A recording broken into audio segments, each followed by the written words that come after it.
اتقوا الله ولتنظر نفس ما قدمت لغد واتقوا الله ان الله خبير بما تعملون۔ مجھ سے قبل آپ نے انتہائی خوبصورت آواز میں اور ایک بہترین لحن کے ساتھ تلاوت قرآن پاک سنی، اور اس سے قبل ایک خطاب بھی آپ نے سماعت فرمایا۔ اچھی آواز اللہ تعالیٰ کی بہت بڑی نعمت ہے، جس کو بھی یہ عطا ہو جائے، حاصل ہو جائے۔ نبی علیہ السلام کے صحابی ابو موسیٰ اشعری رضی اللہ تعالی عنہ، ان کے بارے میں رسول اللہ صلی اللہ علیہ وسلم کا فرمان ہے، لقد اوتی ھذا مزمار من مزامیر آل داؤد۔ ابو موسیٰ اشعری کو اللہ تعالیٰ نے داؤد علیہ السلام کا لحن عطا فرما دیا ہے۔ جب وہ قرآن پڑھتے ہیں تو لگتا ہے اللہ کا نبی داؤد علیہ السلام تلاوت کر رہے ہیں۔ اور آپ نے عبداللہ بن مسعود رضی اللہ عنہ کے بارے میں فرمایا کہ ان کا جو قرآن پڑھنا ہے وہ اس طرح ہے، من سرہ ان یقرأ القرآن غضا کما انزل فلیقرأہ علی قراءۃ ابن ام عبد۔ اگر کسی کو شوق ہو کہ قرآن پاک سنے بالکل تر و تازہ، جیسے جبریل امین اس کو لے کر اترے ہیں، اور جبریل امین کا لہجہ سننے کا شوق ہو تو وہ عبداللہ بن مسعود رضی اللہ عنہ کے لہجے کو سن لے۔ جب وہ قرآن پڑھتے ہیں تو لگتا ہے کہ جبریل قرآن پڑھ رہے ہیں۔ یقیناً یہ اللہ تعالیٰ کی بہت بڑی نعمت ہے۔ بس اللہ تعالیٰ ہمیں اس قرآن کو سمجھنے کی اور عمل کرنے کی توفیق عطا فرما دے۔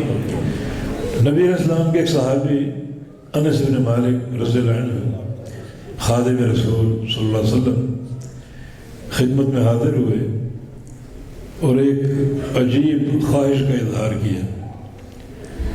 وہ خواہش یہ تھی کہ ارید ان تشفع لی یوم القیامہ، میرا یہ ارادہ اور خواہش ہے اور یہ طلب ہے کہ آپ قیامت کے دن میری شفاعت فرما دیں، میری کامیابی کی سفارش فرما دیں، میری بخشش کی سفارش فرما دیں۔ یہ میری خواہش، میری طلب ہے۔ اس سے آپ اندازہ کیجئے کہ صحابہ کرام کس طرح آخرت کا سوچا کرتے تھے، آخرت کی فکر کیا کرتے تھے۔ بہت سے صحابہ کی اس طرح کی درخواستیں اور خواہشات نبی علیہ السلام کے پاس آیا کرتی تھی۔ مثلا نبی علیہ السلام کے صحابی معاذ بن جبل رضی اللہ عنہ ایک سفر میں کوشش کر رہے ہیں کہ اللہ کے نبی کے پاس پہنچوں اور اپنی بات کر سکوں۔ سواری پر سوار تھے اور بالآخر کامیاب ہو گئے اور نبی علیہ السلام کی سواری کے قریب پہنچ گئے۔ آپ نے معاذ کی یہ بے قراری محسوس کر لی، پوچھا کہ معاذ ما حاجتک، کیا حاجت ہے آپ کی، کیا چاہتے ہیں؟ عرض کیا کہ جئتک فی حاجت ہی امرضتنی واثقلتنی، یا رسول اللہ صلی اللہ علیہ وسلم جو میری حاجت ہے اس کے بارے میں سوچ سوچ کے میں بیمار پڑ چکا ہوں اور اس حاجت نے مجھے بوجھل کر دیا ہے۔ کیا حاجت ہے، کیا طلب ہے؟ عرض کیا کہ دلنی علی عمل اذا عملتہ دخلت الجنہ، کہ جنت کا داخلہ کیسے مل سکتا ہے، جہنم سے کیسے بچ سکتا ہوں، اس عمل کی نشاندہی کر دیجئے کہ جس عمل کو اپنا لینے سے مجھے جنت کا داخلہ مل جائے۔ یہ صحابہ کی سوچ تھی۔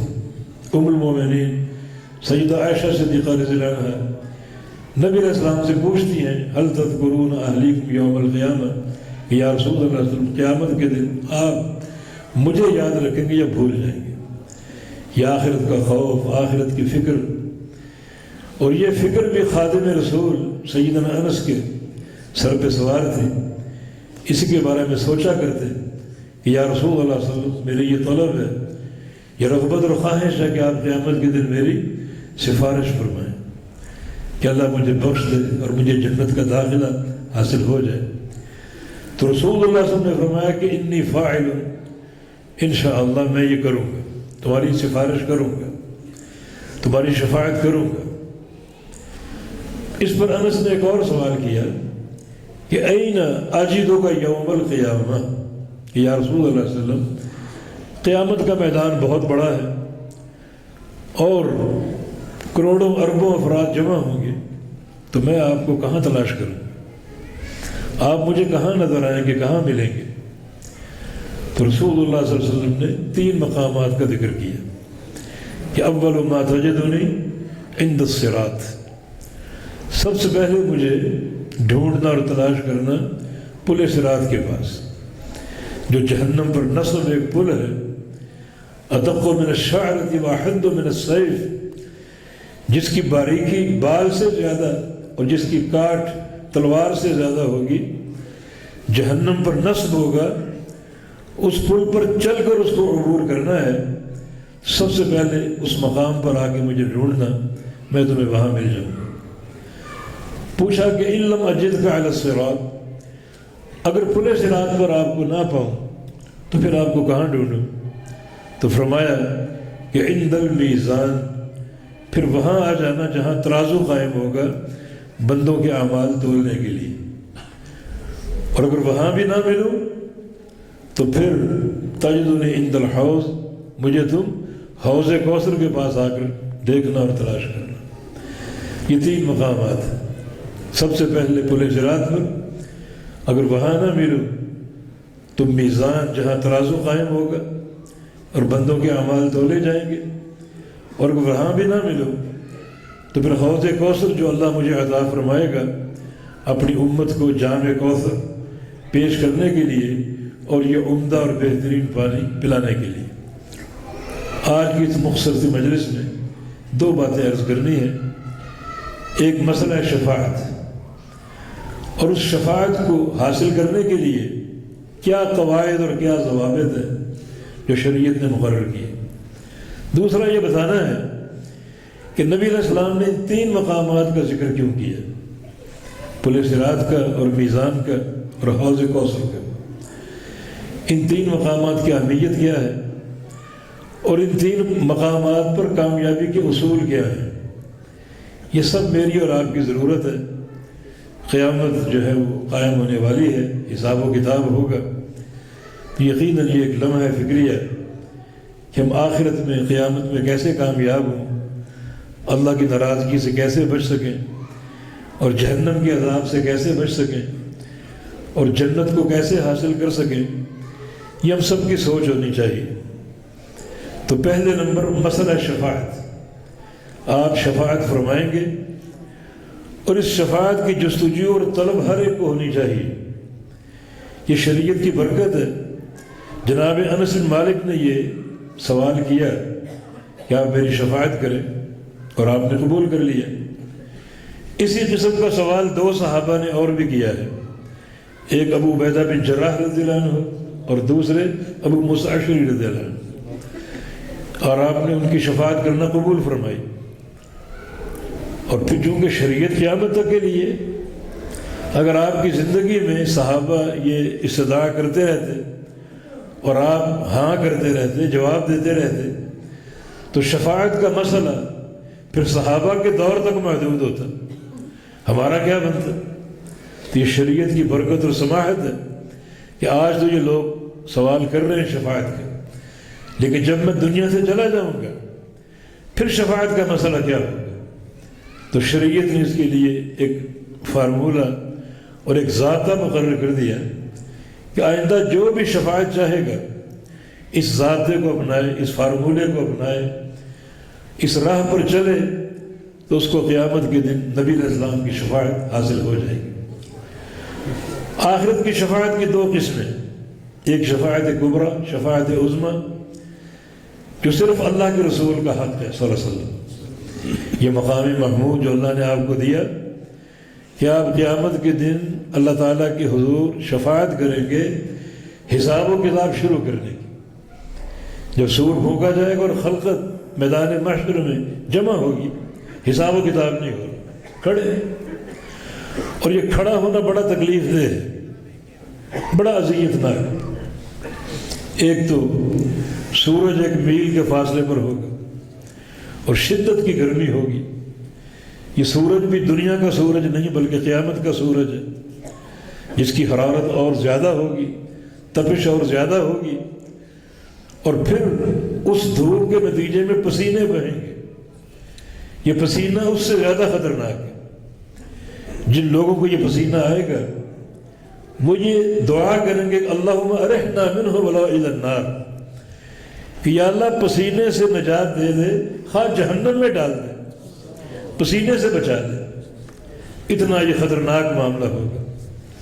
اور تیسرا، جو کھڑا ہونے کی جگہ ہے وہ تنگ ہوگی. نبی علیہ السلام کی تہجد کی دعاؤں میں سے ایک دعا، اللہم انی اعوذ بک من ضیق المقام یوم القیامہ، کہ یا اللہ تیری پناہ طلب کرتا ہوں کہ قیامت کے دن میرے کھڑے ہونے کی جگہ تنگ ہو، اتنی تنگ ہو کہ بندہ ہل جل نہ سکے، اس قدر تنگ. تو جگہ کی تنگی ہو اور سورج کی تپش ہو اور پسینہ گناہوں کے بقدر ہو تو یقیناً وہاں کھڑا ہونا انتہائی ایک مشکل معاملہ ہوگا. حساب و کتاب نہیں ہو رہا، اور دنیا تلاش کر رہی حساب و کتاب کے لیے، کبھی آدم علیہ السلام کے پاس، کبھی نوح علیہ السلام کے پاس، کبھی ابراہیم علیہ السلام کے پاس، کبھی موسیٰ علیہ السلام کے پاس، کبھی عیسیٰ علیہ السلام کے پاس، کہ آپ اللہ تعالیٰ کی حضور جائیں، شفاعت کریں کہ اللہ تعالیٰ ہمارا حساب و کتاب لے لے، تاکہ یہ جو ایک مبہم یہاں کھڑا ہونا ہے اس سے جان چھوٹ جائے. اور آپ جانتے ہیں ہر نبی انکار کرے گا کہ یہ مقام ہمارا نہیں ہے. لست ہناکم، ہم اس مقام پر اپنے آپ کو نہیں پاتے، ہم شفاعت نہیں کر سکتے. ہر نبی اپنے ایک گناہ کو یاد کرے گا. ہماری زندگی تو گناہوں میں لتھڑی ہوئی ہے. ہر نبی اپنے ایک ایک گناہ کو یاد کرے گا اور ساتھ ساتھ یہ جملہ کہے گا ان ربنا قد غضب اليوم غضبا لم يغضب قبله مثله ولن يغضب بعده مثله. ہم رب تعالیٰ کا سامنا کیسے کریں؟ آج ہمارا رب غصے میں ہے، اسے ایسا غصہ آج سے قبل کبھی نہیں آیا اور آج کے بعد کبھی نہیں آئے گا. ہم کیسے سامنا کریں؟ تو دوستوں اور بھائیوں، اللہ تعالیٰ کے سامنے حساب و کتاب کے لیے سب کو پیش ہے اللہ تعالیٰ کا سامنا کرنا. تو گناہوں کے اس بوجھ کے ساتھ اللہ تعالیٰ کا کیسے سامنا کر سکے؟ انبیاء فرما رہے ہیں کہ رب تعالیٰ غصے میں، ہم اس غصے کا کیسے سامنا کریں؟ انبیاء یہ فرما رہے ہیں. آخر وہ لوگ محمد مصطفیٰ علیہ السلام کے پاس آئیں گے، شفاعت طلب کریں گے، اور آپ اس شفاعت کو قبول کریں گے. رب تعالیٰ کے حضور جائیں گے، طویل سجدہ کریں گے، اللہ تعالیٰ کی حمد و ثنا بیان کریں گے. بالآخر اللہ تعالیٰ فرمائے گا یا محمد ارفع راسک وقل تسمع مشفع تشفع، اپنا سر اٹھا دیجئے، بات کرو، آپ کی بات سنی جائے گی، اور شفاعت کرو، آپ کی شفاعت قبول کی جائے گی. تو پہلی شفاعت جو وہ شفاعت کبریٰ ہے، شفاعت عظمیٰ، جو صرف محمد الرسول اللہ صلی اللہ علیہ وسلم کا حق ہے. آپ کی شفاعت سے اللہ تعالیٰ حساب و کتاب شروع کرے گا، حساب و کتاب کا آغاز ہوگا آپ کی شفاعت سے. شفاعت کی دوسری قسم جو ہے، جس کا آج ہمارا موضوع ہے، وہ ہے جو گناہ گار ہیں، گناہ گاروں کی شفاعت، تاکہ ان کی بخشش ہو جائے، تاکہ ان کو عذاب علیم نہ بھگتنا پڑے، تاکہ ان کو جہنم کا عذاب نہ لاحق ہو، اور اگر لاحق ہو بھی جائے تو اس شفاعت کے ذریعے انہیں بالآخر جہنم سے نکال کر جنت میں داخل کر دیا جائے. یہ شفاعت، اسی شفاعت کا مطالبہ جناب انس نے کیا کہ میں چاہتا ہوں کہ آپ میری شفاعت کریں، اور آپ نے قبول کر لیا. یہ شفاعت جو ہے یہ بہت سے لوگ کریں گے، انبیاء کریں گے، ملائکہ کریں گے، لیکن سب سے بڑے شافع محمد مصطفیٰ علیہ السلام. آپ کی امت کے بہت سے لوگ کریں گے، صالحین کریں گے، شہداء کریں گے، آپ کی امت کے لوگ. نبی علیہ السلام کی ایک حدیث ہے کہ یدخل اللہ الجنت بشفاعت رجل واحد من امتی اکثر من بنی تمیم، کہ اللہ تعالیٰ جنت میں میری امت کے ایک فرد، ایک انسان کی شفاعت سے اتنے لوگوں کو جنت میں داخل کرے گا جن کی تعداد قبیلہ بنو تمیم سے زیادہ ہوگی. بنو تمیم قبیلہ یہ بڑا لمبا چوڑا قبیلہ ہے. اسماعیل علیہ السلام کے دور میں بھی تھے یہ لوگ، محمد مصطفیٰ علیہ السلام کے دور میں بھی تھے، اور قیامت جب قائم ہوگی تب بھی یہ لوگ موجود ہوں گے، کیونکہ رسول اللہ علیہ وسلم کی حدیث ہے ہم اشد امتی علی الدجال، بنو تمیم قبیلہ جو ہے میری امت میں سب سے سخت قبیلہ ہوگا جو دجال کا مقابلہ کرے گا۔ دجال کے مقابلے میں سب سے سخت لوگ بنو تمیم والے آج بھی موجود ہیں۔ مجھے ان سے ملنے کا شوق ہوا، اکثر یہ سعودی عرب وغیرہ، امارات میں، کویت میں، قطر میں یہ لوگ آباد ہیں۔ سعودی عرب میں چن چن کر میں ان سے ملا، ان کی علماء سے ملا، کیونکہ یہ قبیلہ اتنا مبارک کہ سب سے سخت ہوگا دجال کے مقابلے میں، تو ان کو دیکھا جائے کیا ان کا عمل ہے، کیا ان کا عقیدہ ہے، کیا ان کا کردار ہے۔ علماء سے ملا، بہت سے لوگوں سے ملا۔ خوشخبری آپ کو دے رہا ہوں کہ سارے کے سارے میں نے اہل حدیث پائے، سارے بنو تمیم کے لوگ اہل حدیث ہیں، توحید پر، نبی علیہ السلام کی اتباع پر قائم ہے، اور شیخ محمد بن وہاب رحمہ اللہ ان کا سارا قبیلہ جو ہے بنو تمیم ہے۔ تو فرمایا کہ میری امت کے ایک فرد کی شفاعت سے اللہ تعالیٰ اتنے لوگوں کو جنت کا داخلہ عطا فرمائے گا جن کی تعداد بنو تمیم قبیلے سے زیادہ ہوگی۔ تو پھر محمد مصطفیٰ علیہ السلام کی شفاعت کیسی ہوگی؟ اصل شافع تو آپ ہیں، اصل شفاعت تو آپ کا حق ہے۔ نبی علیہ السلام کی حدیث ہے انا اول شافع اول مشفع، میں قیامت کے دن پہلا شفاعت کرنے والا ہوں گا اور پہلا وہ شخص ہوں گا جس کی شفاعت قبول کی جائے گی۔ نبی علیہ السلام نے ایک موقع پر فرمایا کہ اللہ تعالیٰ نے مجھے اختیار دیا، خیرنی ربی، مجھے اختیار دیا دو چیزوں میری امت کے بارے میں، یا تو اپنی آدھی امت جنت میں لے لو، آدھی امت، یا شفاعت لے لو، چلو ایک معاہدہ ہو جائے، یا تو کہو میں آپ کی آدھی امت کو جنت کا داخلہ عطا فرما دوں گا۔ یہ آدھی امت کون ہے؟ یہ امت اجابت ہے، کلمہ گو لوگ جنہوں نے اسلام قبول کیا، آپ کی اطاعت قبول کی، تو آدھی امت کو جنت کا داخلہ دے دو یا پھر شفاعت لے لو۔ صحابہ یہ بات سن رہے تھے، پیچھے بے قرار، فوراً پوچھا ماذا اخترت یا رسول اللہ صلی اللہ علیہ وسلم، آپ نے کیا اختیار کیا، کیا پسند کیا آپ نے؟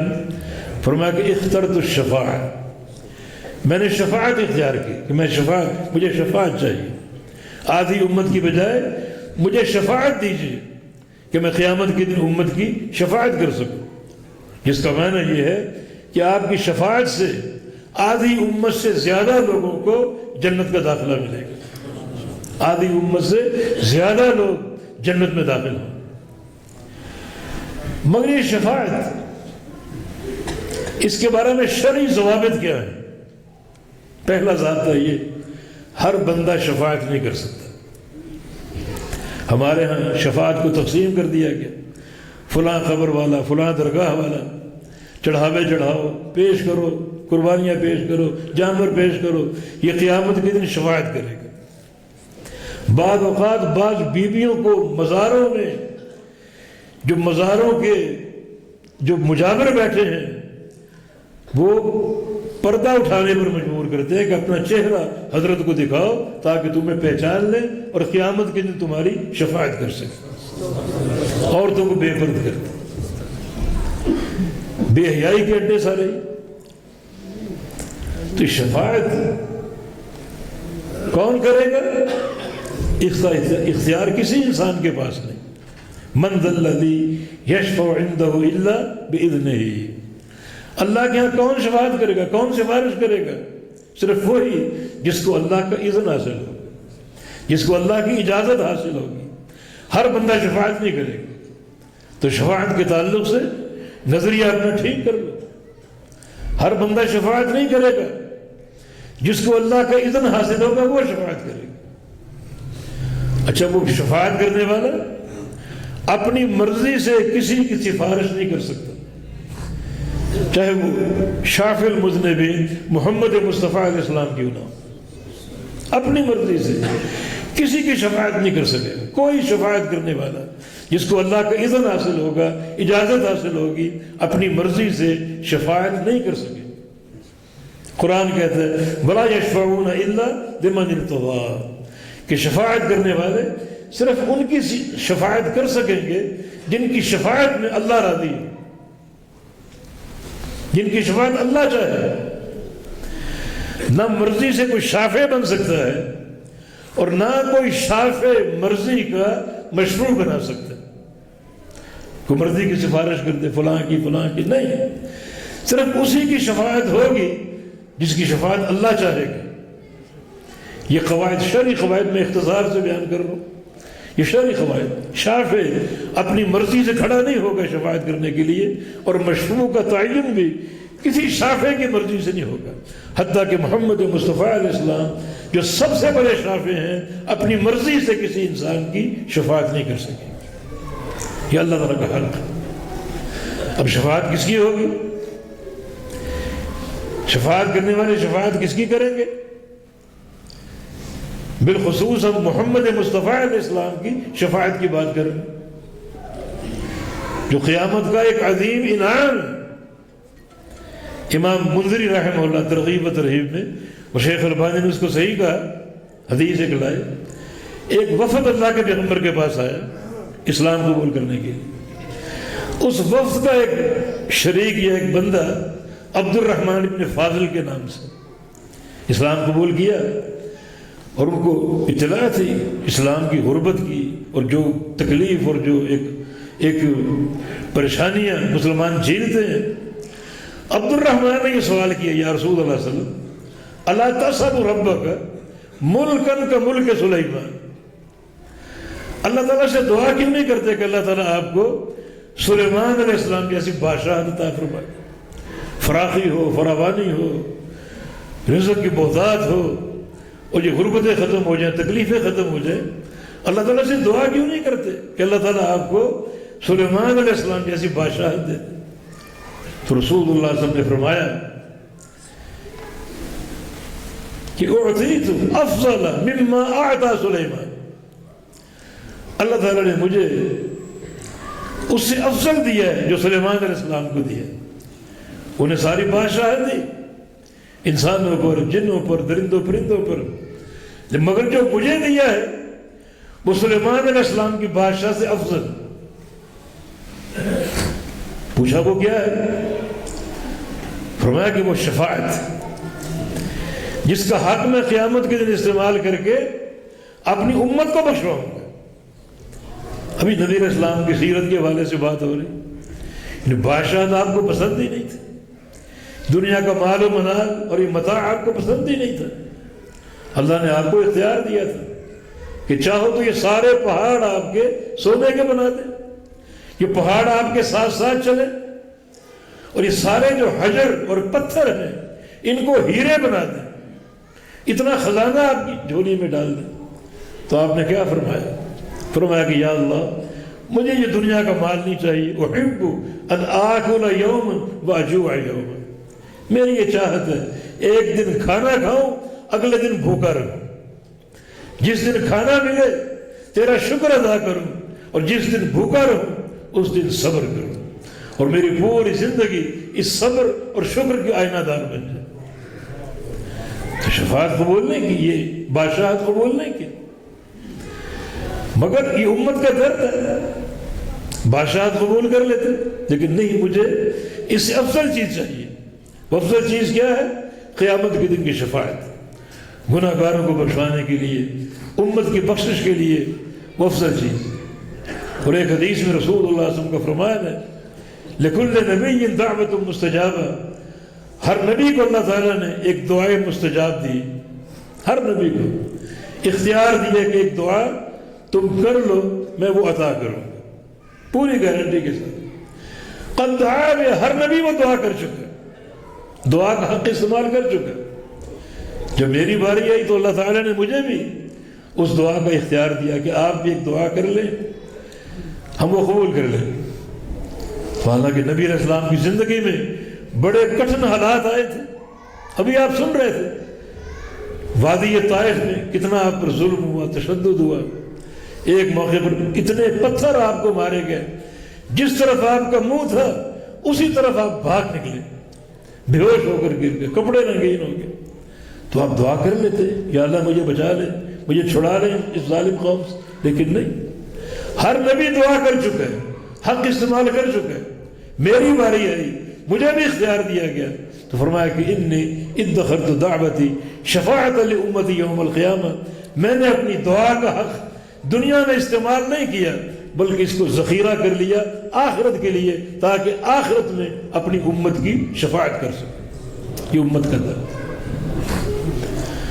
اب تیسرا ضابطہ اس شفاعت کا، صحیح بخاری کی حدیث ہے، جناب ابو ہریرہ رضی اللہ عنہ نے نبی علیہ السلام سے پوچھا من اسعد الناس بشفاعتک یوم القیامہ، یا رسول اللہ صلی اللہ علیہ وسلم وہ کون خوش نصیب لوگ ہیں جن کی آپ شفاعت کریں گے، وہ کون خوش نصیب لوگ؟ اب جو روضہ جزا کا شافع ہے وہ بتا رہا ہے کہ میں کس کی شفاعت کروں گا قیامت کے دن، بڑا اہم مسئلہ، میری بھی ضرورت، آپ کی بھی ضرورت کہ میں کس کی شفاعت کروں۔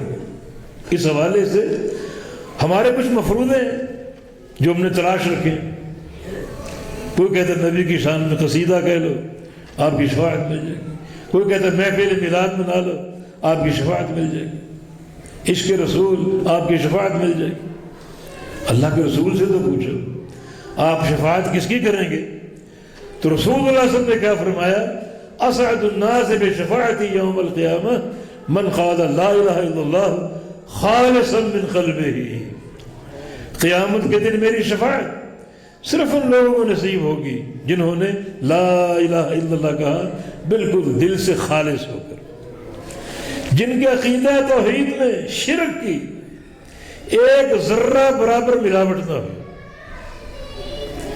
ایک سوئی کے ناکے کے برابر بھی شرک کی آمیزش نہ ہو، لا الہ الا اللہ ان کا بالکل خالص۔ اس کلمے کو پڑھنے والے، اس کلمے کو سمجھنے والے، اس کلمے کے تقاضوں کو پورا کرنے والے، ان کی شفاعت کروں۔ اگر وہ لوگ گناہ گار بھی ہوئے تو اس کلمے کی برکت سے ان کی شفاعت حلال ہوگی، شفاعت کروں گا میں۔ جنہوں نے اس کلمہ لا الہ الا اللہ کا اہتمام کیا، لا الہ الا اللہ، بڑا یہ عظیم کلمہ، بڑا بھاری کلمہ، سفیان ثوری رحمہ اللہ ان کا قول ہے لیس شیء اقطع لظہر ابلیس من قول لا الہ الا اللہ، سب سے زیادہ جس کلمے سے، جس ذکر سے ابلیس کی کمر ٹوٹتی ہے وہ لا الہ الا اللہ ہے، کہ اس کو کثرت سے پڑھے گا۔ ہر بندے کے ساتھ ایک شیطان کثرت سے پڑھے گا، وہ اس شیطان کی پشت پر اتنے کوڑے مارے گا کہ اس کو ماندہ کر کے بچھاڑ دے گا اور گرا کر پھینک دے گا، لا الہ الا اللہ۔ مگر یہ کلمہ صرف نطق اور زبان کے تلفظ کی حد تک نہیں ہے، اس کا فہم، اس کو سمجھو۔ کہاں سے سمجھیں؟ اگر ایک میں بات کہوں تو یہ ڈوب مرنے کی بات ہوگی سب کے لیے۔ کہاں سے سمجھیں اس کلمے کو، لا الہ الا اللہ کو؟ اس کلمے کو سمجھو کفار قریش سے، کفار قریش سے۔ جب محمد مصطفیٰ علیہ السلام نے دعوت دی اسلام کی، توحید کی، قولوا لا الہ الا اللہ، کہ لوگوں لا الہ الا اللہ کو، انہوں نے کیا کہا، اجعل الآلہۃ الہا واحدا، اس کا معنی کیا ہے کہ معبود صرف ایک ہی ہے، کہ کفار کا فہم کہ معبود صرف ایک ہی ہے، باقی سارے معبود جھوٹے ہیں، باقی سارے باطل ہیں، عبادت کے لائق صرف ایک ہی ہستی اللہ تعالیٰ کی، بس یہ ان کا فہم۔ ہاں صحیح بات، سب جھوٹے ہیں، سب باطل ہیں، سچا اور حق معبود اللہ تعالیٰ ہے۔ آج کلمہ کو لوگ اس کلمے کو سمجھنے سے قاصر، قدم قدم پر درگاہیں، قدم پہ یہ قبے اور قبریں، ان کے سجدے، طواف، ان کو پکارنا، ان سے اولادیں طلب کرنا، ان کو رب ماننا، ان کو الہ ماننا، گندے عقیدے، ایسے لوگ قطعاً امام الانبیاء کی شفاعت کے مستحق نہیں۔ مستحق کون ہے؟ من قال لا الہ الا اللہ خالصا من قلبہ، اپنے دل سے خالص اور مخلص ہو کر اس کلمے کا اقرار کرے اور اعتراف کرے، دل سے گواہی دے کوئی معبود نہیں صرف ایک اللہ۔ اور اگر ایک سوئی کے ناکے کے برابر بھی شرک کی ملاوٹ ہو گئی، آمیزش ہو گئی، تو بندہ شفاعت کا مستحق نہیں ہے، نہ اس کی توحید قابل قبول۔ تو پھر قاعدہ اور ضابطہ کیا ہے کہ شفاعت کے مستحق اہل توحید، سچی توحید والے، شرک سے بچنے والے اور شرک سے دور رہنے والے، وہ شفاعت کے مستحق ہیں۔ اور بہت بڑا انعام یہ قیامت کا، سب گناہ گار ہیں، کل بنی آدم خطاء، ہر بنی آدم خطا کار، ہر بندے سے گناہ ہوتے ہیں، گناہوں کی سزا ملتی ہے، مگر اگر توحید ہے، توحید خالص، تو اللہ رب العزت اپنے پیغمبر کی، امام الانبیاء کی شفاعت کو قبول کر کے ایسے بندوں کو معاف فرماتا ہے۔ اور اگر ان کے گناہ جو ہیں وہ کسی عذاب کے قابل ہیں تو ان کے لیے جہنم کی ہمیشگی نہیں ہے، ہمیشہ نہیں رہیں گے، بالآخر توحید کی برکت سے وہ جہنم سے نکالے جائیں گے، اور وہ نکالا جانا بھی اللہ کے پیغمبر کی شفاعت سے ہوگا۔ تو شفاعت اہل توحید کا حق ہے، اہل توحید کا۔ شرک کرنے والا اور شرک کو مرتکب انسان کسی صورت میں اللہ کے پیغمبر کی شفاعت کا مستحق نہیں۔ اہل توحید کے لیے قیامت کی کامیابیاں ہی کامیابیاں ہیں۔ صحیح مسلم کی ایک حدیث ہے، قیامت کے دن ایک بندہ آئے گا، صاحب توحید بھی ہے اور گناہ گار بھی ہے، مذنب، مومن مذنب، گناہ کبیرہ کا ارتکاب کرنے والا، مومن بھی ہے، موحد بھی ہے، گناہ گار بھی ہے۔ گناہوں کا تقاضا یہ ہے کہ اس کو سزا دی جائے، اور توحید کا تقاضا یہ کہ اس کو معاف کر دیا جائے۔ تو اللہ تعالیٰ ایسے بندے کی بخشش کا انتظام کیا کرے گا؟ اس کے ساتھ ایک یہودی کو لائے گا، یہودی کو، اور یہ فرمائے گا ھذا فداؤک من النار، تیری توحید کی برکت سے میں نے اس یہودی کو تیرے گناہوں کا فدیہ بنا دیا، تیرے سارے گناہ یہودی کے سر پہ، اور تو یہ گناہوں سے صاف کر کے پاک کر کے تیری توحید کی برکت سے تجھے جنت کا داخلہ عطا کر رہا ہوں۔ اخروی کامیابی، کس قدر کردار ہے عقیدہ توحید کا، کس قدر کردار، اور یہ نعمت اللہ تعالیٰ نے بحمدللہ اہل الحدیث کو چن کر دی۔ مجھے میرے شیخ بدیع الدین رحمہ اللہ ان کا یہ قول یاد آ گیا کہ اس دور میں جہاں قدم قدم پر شرک ہے، قدم قدم پر بدعت ہے، وہاں ہمارا توحید کو قبول کرنا اور پیغمبر علیہ السلام کی سنت کو قبول کرنا اس دور کی ہماری کرامت ہے۔ یہ کرامت ہے ہماری کہ اس گئے گزرے شرکیہ دور میں اللہ تعالیٰ نے ہمیں چن کر توحید عطا فرمائی، اور جہاں قدم قدم پر بدعات ہیں، بدعات کے ڈیرے ہیں، اللہ نے چن کر ہمیں بدعات سے دور کیا اور اپنے پیارے پیغمبر کی سنت کی محبت عطا فرما دی۔ یہ ہماری کرامت ہے۔ یہ تو تھا اختصار سے مسئلہ شفاعت۔ خلاصہ کلام یہ کہ شفاعت حق ہے، ہمارا اس پر ایمان ہے۔ کچھ گمراہ فرقے جیسے روافض ہیں، خوارج ہیں، معتزلہ شفاعت کو نہیں مانتے، وہ کہتے ہیں کہ کبیرہ گناہ کا ارتکاب کرنے والا کافر ہو جاتا ہے، اور کافر کسی شفاعت کا مستحق نہیں، وہ جہنمی ہے دائمی۔ یہ ان کا عقیدہ فاسد عقیدہ۔ ہمارا یہ عقیدہ ہے کہ اگر صاحب توحید ہے، گناہ کا ارتکاب ہوا تو اس کو توحید کی برکت سے بخشش ہوگی، جس کے بہت سے مواقع ہیں، لیکن ایک سب سے بڑا موقع اللہ کے پیارے پیغمبر کی شفاعت کا۔ دعا ہے کہ اللہ تعالیٰ ہم سب کو اپنے حبیب کی شفاعت عطا فرما دے، اور شفاعت بھی اس طرح اول مرحلے میں اس شفاعت کے ذریعے ہم جہنم سے بچ جائیں اور جنت کا داخلہ حاصل ہو جائے۔ اللہ ہمیں اپنے عذاب سے بچائے اور اپنے پیارے پیغمبر کی شفاعت ہمیں عطا فرمائے۔ دوسری بات یہ تھی جو سیدنا انس بن مالک نے کہی کہ میں آپ کو کہاں پاؤں، قیامت کے دن کہاں تلاش کروں؟ آپ کی شفاعت کا فائدہ یاد دلانے کے لیے اور شفاعت طلب کرنے کے لیے تو رسول اللہ صلی اللہ علیہ وسلم نے 3 مقامات کا ذکر کیا۔ ایک ہے پل صراط کی گھڑی، جو پل صراط سے گزرنا ہوگا، یہ موقع بہت ہی خطرناک یہ موقع ہے، اس لیے آپ نے یہ فرمایا کہ پل صراط کے پاس تو میں ملوں گا۔ بڑی کٹھن گھڑی ہے. جب پل صراط سے گزرنے کا وقت آئے گا اس وقت اللہ تعالیٰ شفاعت کو حلال کر دے گا. جو پل صراط کی گھڑی ہے. اور آپ نے سن لیا کتنی خطرناک گھڑی, کتنی خطرناک گھڑی. ان احد من السیف وادق من الشعر. یہ پل جو ہے پل صراط یہ بال سے زیادہ باریک ہے اور تلوار سے زیادہ کاٹنے والا. اتنا یہ خطرناک راستہ. نیچے جہنم ہے. راستہ سیدھا نہیں ہے. ایک راستہ ہوتا ہے میدانی علاقے کا سیدھا راستہ, اور ایک پہاڑی راستہ اوپر کو جانا. پل صراط اوپر کو جائے گا اس طرح. یہ سیدھا راستہ نہیں ہے. اوپر کو چڑھنا زیادہ مشکل ہوتا ہے کیونکہ جہنم نیچے ہے اور جنت اوپر ہوگی, وہ اعلیٰ علی ہے. تو پل سیدھا نہیں ہوگا. اگر سیدھا ہوگا تو جنت اور جہنم ایک ہی سطح پر ہوگا. یہ نہیں ہے, جہنم نیچے ہے اور جنت اوپر ہے.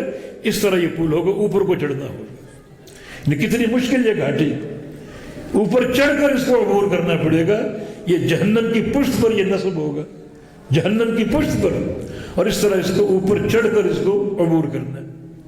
ایک تو یہ تیزی اس پل کی, پل صراط کی. دوسرا نبی علیہ السلام کی حدیث ہے صحیح بخاری میں, مدحدہ اور مزلقہ کے الفاظ کہ اس پل پر پھسلن ہوگی. قدم جمیں گے نہیں, قدم رکھو گے قدم پھسلیں گے. کون بچ سکے گا؟ نیچے جہنم, قدم پھسلیں گے. اور تیسرا حسکہ کے الفاظ ہیں, دائیں بائیں جھاڑیاں ہوں گی, کلالیب ہوں گے, کنڈے, لوہے کے نوکدار کنڈے.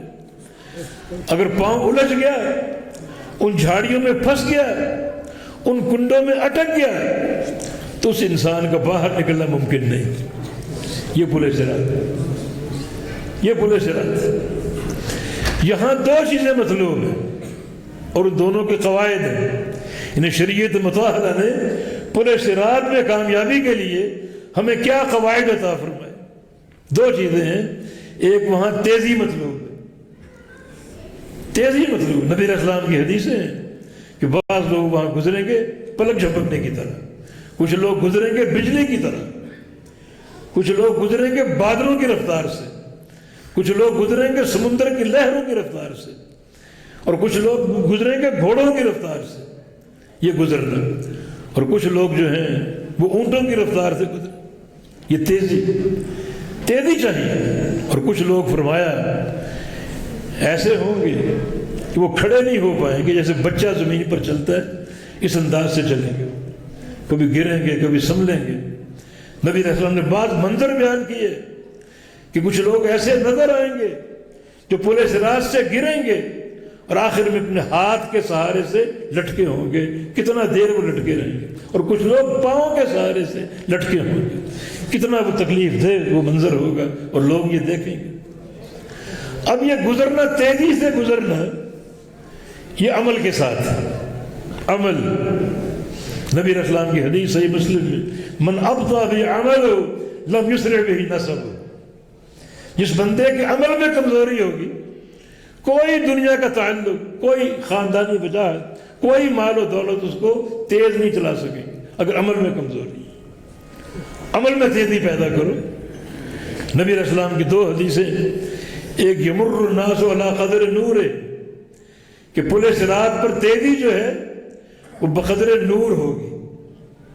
جتنا نور زیادہ ہوگا اتنی تیزی سے گزرے گا, تیزی سے عبور کرے گا, جتنا نور زیادہ.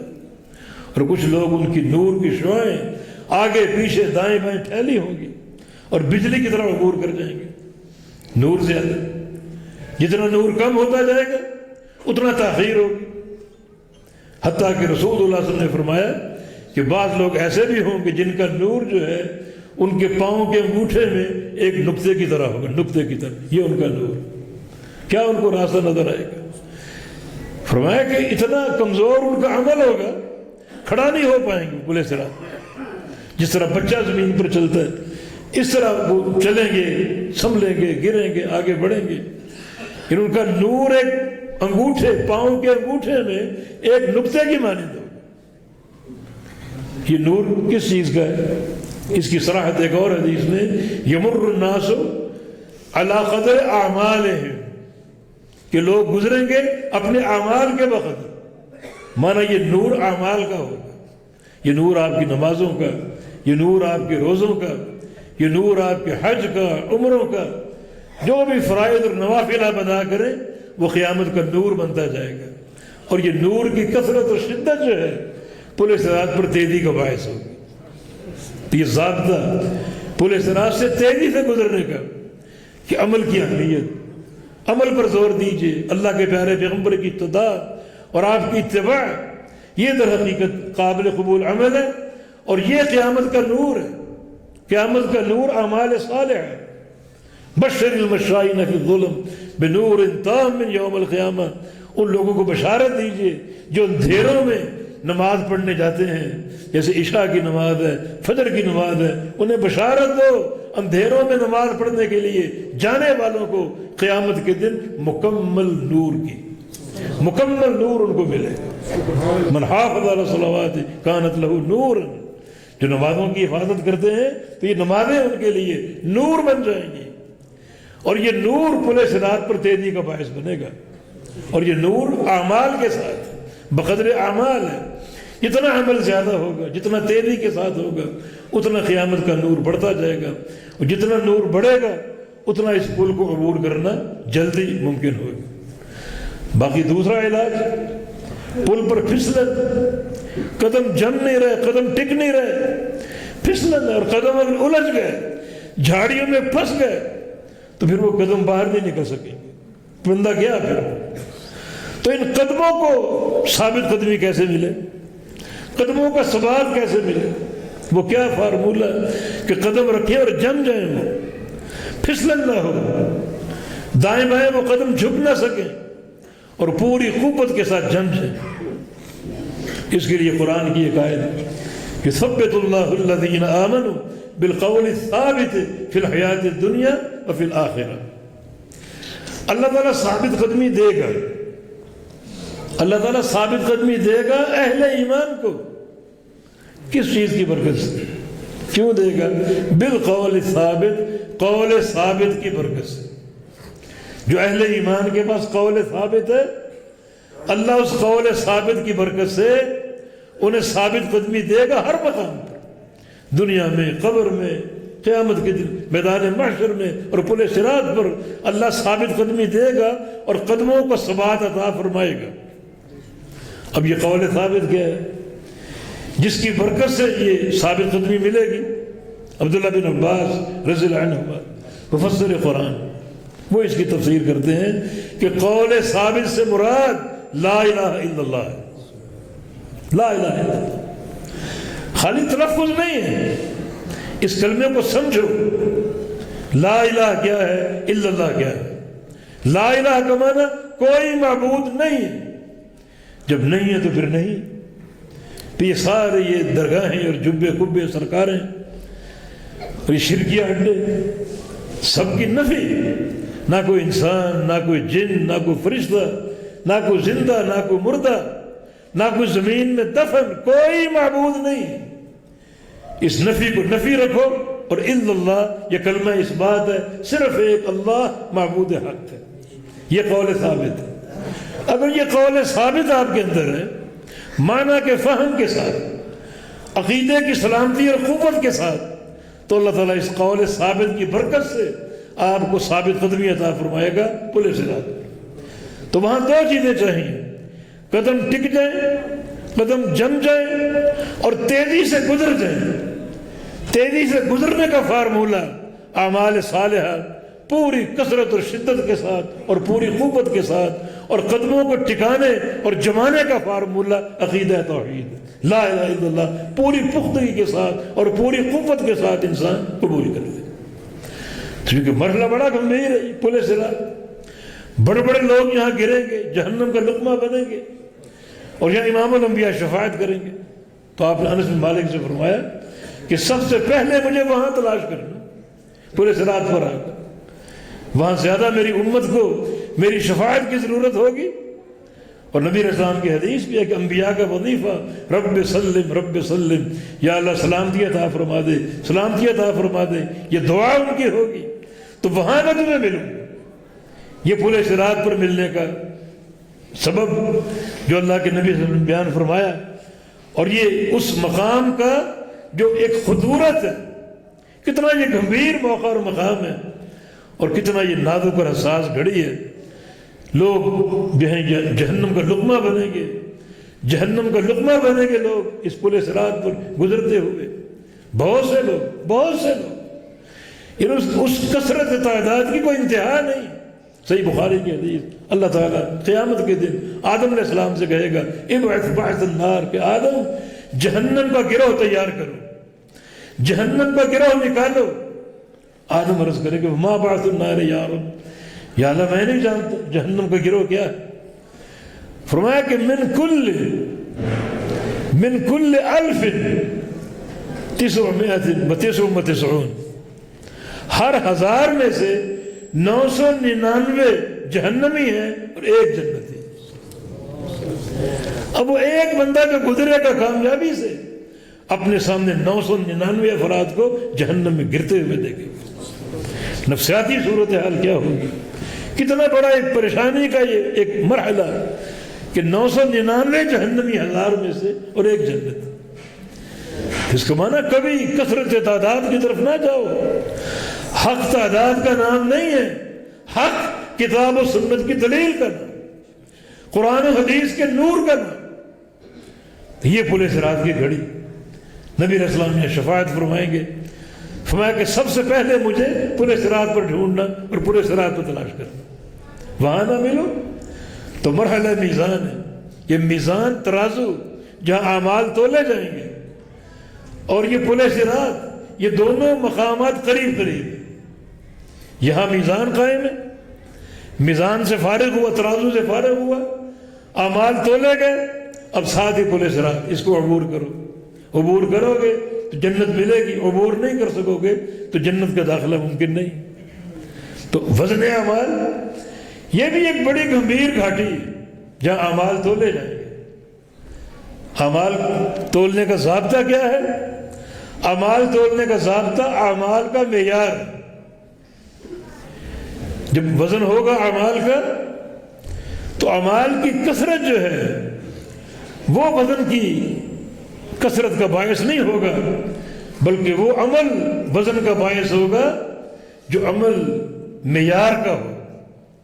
عمل کا معیار دو چیزیں، نبی علیہ السلام نے اپنی حدیث میں دو چیزوں کو عمل کا ایک معیار اور برہان قرار دیا۔ دو چیزوں، ایک معیار باطنی اور ایک معیار ظاہری۔ معیار باطنی انما الاعمال بالنیات، کہ سارے اعمال کی جو صحت اور قبولیت ہے وہ انسان کی نیت پر ہے، نیت کے اخلاص پر ہے۔ عمل کرنے والا مخلص ہے تو اس کا عمل قابل قبول ہے، مخلص نہیں ہے بلکہ ریاکار ہے، دکھاوے کا عمل کرتا ہے، شہرت کی بھوک ہے اس کو، نام و نمود کی اس کو بھوک اور طلب ہے، اس کی نیکی قابل قبول نہیں۔ عمل کا معیار۔ دوسرا معیار نبی علیہ السلام کی ایک اور حدیث، من عمل عملا لیس علیہ امرنا فہو رد، جس شخص نے ایسا عمل کیا جس عمل پر میرا ٹھپا نہیں، میری مہر نہیں ہے، اس کو میری تصدیق حاصل نہیں، وہ مردود ہے۔ یہ ظاہری برہان، وہ باطنی برہان تھے۔ باطنی معیار کیا ہے؟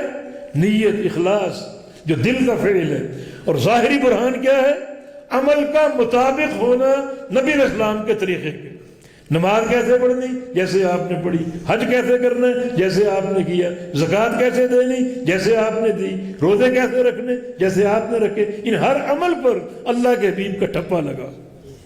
جو قیامت کا حساب ہے عمل کے تعلق سے انہی دو معیاروں کے ساتھ، عمل کی گنتی ضرور ہوگی مگر عمل کا معیار چیک کرنے کے لیے میزان، ترازو، اور یہ عمل کو تولے گا اس معیار کی روشنی۔ اگر یہ معیار موجود ہے عمل کا وزن ہوگا، اگر یہ معیار موجود نہیں ہے تو چاہے اعمال کے ڈھیر لے جاؤ وہ قابل قبول نہیں۔ صحیح بخاری کی حدیث ہے، رب سمین لا یدر عند اللہ جناح بعوضہ، کہ قیامت کے دن بہت سے بھاری بھرکم لوگ آئیں گے، لمبے اونچے اور موٹے تازے، اپنی نیکیوں کے ساتھ آئیں گے، اور اللہ فرمائے کہ اس کو تولو، اس کو میزان میں ڈال دو، اسے بھی ڈال دو اور اس کی نیکیوں کو بھی ڈال دو۔ تولو کتنا وزن بنتا ہے، جب تولا جائے گا تو سب چیزوں کا وزن ایک مچھر کے پر کے برابر بھی نہیں ہوگا. معیار نہیں.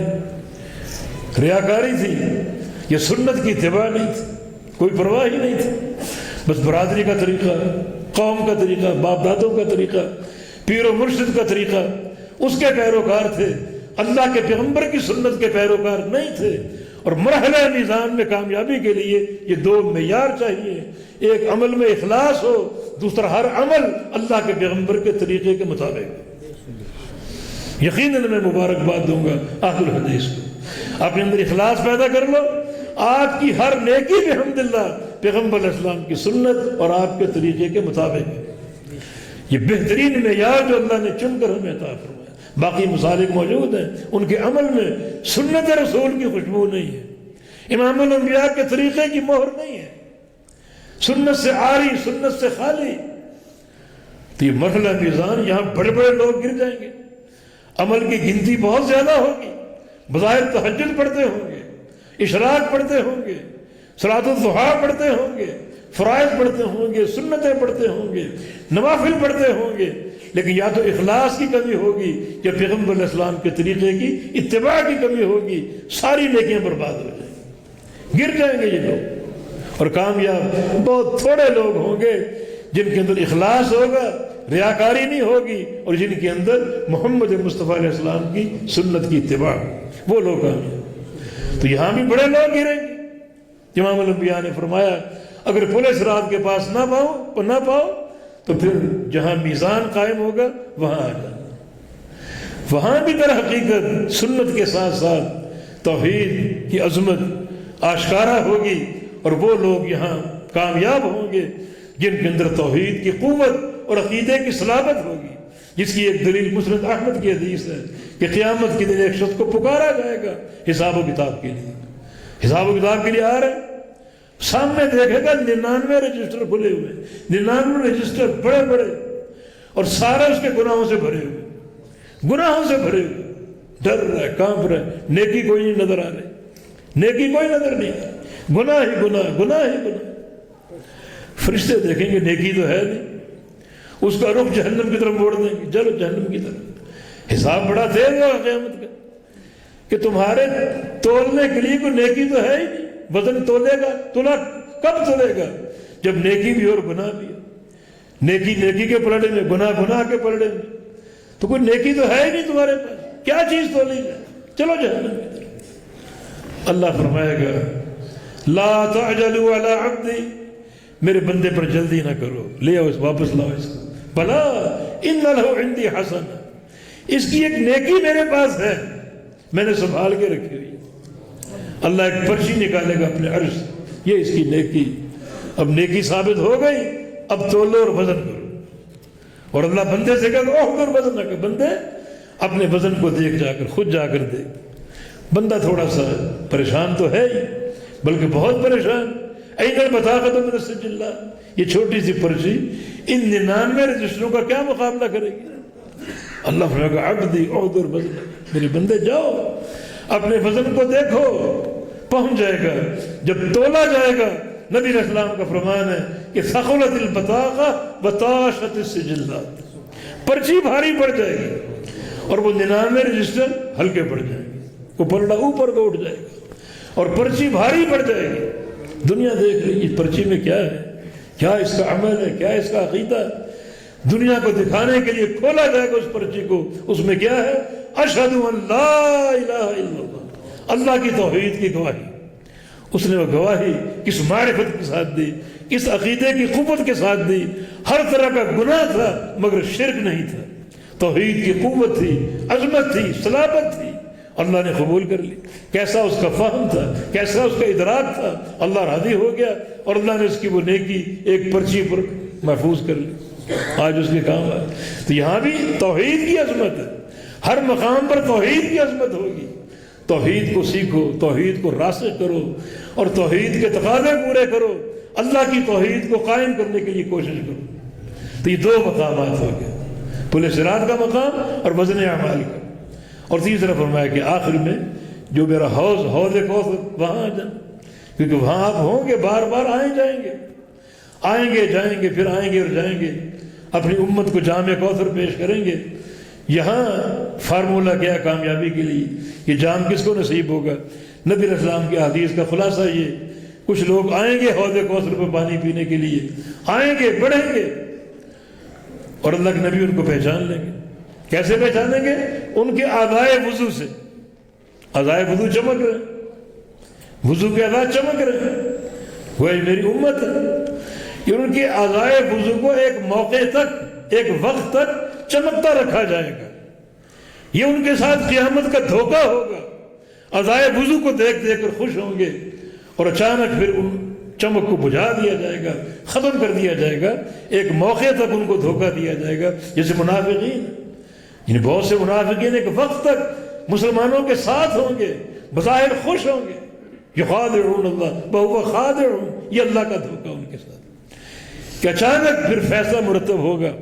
اب تک وہ خوش ہیں، ہم مسلمانوں کے ساتھ ہیں، لیکن اچانک فیصلہ مرتب ہوگا اور ان کے نفاق کو عیاں کر کے اور ان کو کفر کے ساتھ، اہل کفر کے ساتھ جہنم کا لقمہ بنا دیا جائے. جبریل آئیں گے، روکیں گے ان کو گرفتار کر لیں گے، حوض کوثر تک پہنچنے نہیں دیں گے. تو رسول اللہ صلی اللہ علیہ وسلم فرمائیں گے میری امت ہے، کیوں ان کو روکا گیا؟ جبریل کہیں گے کہ انک لا تدری ما حدث بعدک، آپ نہیں جانتے انہوں نے آپ کے بعد کیسی کیسی بدعتیں اس دین میں داخل کی. بدعتی لوگ ہیں، بدعتی لوگ. تو آپ کیا فرمائیں گے؟ سحقا سحقا لمن غیر بعدی، جن لوگوں نے بدعات کے ذریعے میرے بعد میرے دین کو تبدیل کیا، انہیں مجھ سے دور کر دو، ہٹا دو. میں ان کو دیکھنے کا روا نہیں. حالانکہ نبی کو امت سے محبت ہوتی ہے، امت کی مغفرت کا حریص ہوتا ہے، مگر آپ دھتکار دیں گے یہ اہل بدعت کا ٹولہ ہے، بدعتیوں کے اس ٹولے کو مجھ سے دور کر دو. تو یہ حوض کوثر، یہ پانی ہر ایک کی ضرورت ہے. ظاہری گرمی کو دور کرنے کے لیے اللہ تعالیٰ کے عرش کا سایہ اللہ آپ کو عطا کرے، مجھے عطا کرے. اندر کی گرمی کو دور کرنے کے لیے حوض کوثر ہے. رسول اللہ صلی اللہ علیہ وسلم نے فرمایا جس کو میدان محشر میں ایک گھونٹ پانی حوض کوثر کا نصیب ہو جائے، 50,000 سال کے برابر یہ دن ہے. سورج 1 میل کے فاصلے پر ہوگا، ایک گھونٹ اگر نصیب ہو جائے تو جنت کے داخلے تک اس کو پیاس نہیں لگے. یہ اس پانی کی برکت. تو ان سارے قواعد کو سامنے رکھیں، ان سارے ضوابط کو سامنے رکھیں اور اپنے آخرت کی تیاری کریں. سب سے سر فہرست عقیدہ توحید، جو پیغمبر علیہ السلام کی شفاعت کا سبب بنے گا اور باعث بنے گا. پھر پیغمبر علیہ السلام کی سنت کی اتباع. اپنے آپ کو کبائر سے بچاؤ، اپنے آپ کو گناہوں سے بچاؤ، عمل کی تیزی ہو، عقیدے کی قوت ہو، تاکہ ان سارے مقامات پر کامیابی جو ہے وہ حاصل ہو سکے. اللہ پاک ہمیں سچا فہم عطا فرما دے، اور اللہ پاک یہ پروگرام آپ نے منعقد کیا، اللہ تعالیٰ راضی ہو جائے، اور اللہ تعالیٰ جو بھی ساتھی اس میں شریک ہیں اللہ تعالیٰ ان کے جان و مال میں برکتیں عطا فرما دے. اور اللہ رب العزت ہم سب کی جو ہے وہ کامیابی جو ہے وہ فرما دے، ہم سب آخرت میں کامیاب ہوں، اللہ کی رضا کے مستحق ہو سکیں. بارک اللہ فیکم، وآخر دعوانا ان الحمد للہ.